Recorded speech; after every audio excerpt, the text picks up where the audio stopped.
తల్లి అంటే ప్రత్యక్ష దైవమని, అమృత హృదయని, అమ్మ ఆలనలో పాలనలో అన్నీ మర్చిపోగలమని అంటారు.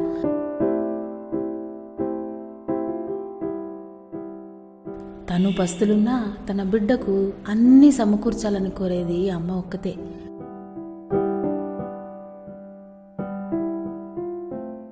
అలాంటి అమ్మను అప్పుడే పుట్టిన బిడ్డ ఏ విధంగా గుర్తించగలదు?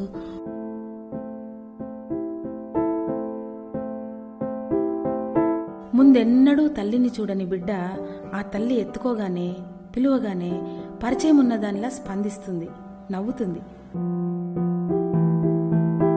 దీనికి కారణం బిడ్డకు తల్లి కడుపులో ఉన్నప్పటి నుండే తన తల్లి గుర్తులు పసిగట్టడం తెలుసు.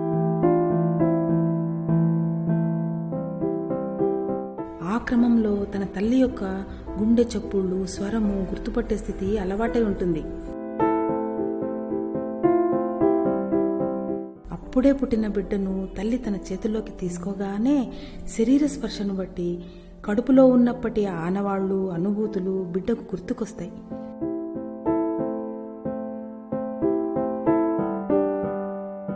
స్పర్శ అన్నది కూడా ఒక రకంగా తన దగ్గర మనిషిని గుర్తించడంలో తోడ్పడుతుంది.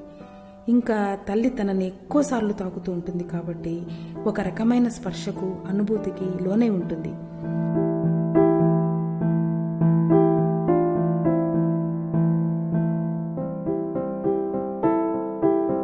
అప్పటికి తనకు తెలిసిన స్పర్శ అదే కాబట్టి సులువుగా గుర్తిస్తుంది. అంతేకాక తల్లి బిడ్డను శుద్ధి చేసేటప్పుడు, స్నానం చేయించేటప్పుడు, పాలు పట్టేటప్పుడు ఎక్కువ మార్లు తాకుతూ ఉంటుంది కదా. అప్పుడు తల్లి శరీరం నుండి వచ్చే వాసనలు కూడా బిడ్డ పసిగట్టగలదు. ఇన్ని కారణాల వల్ల ఆ చిన్ని పాప తన తల్లిని సులువుగా గుర్తించగలుగుతుంది.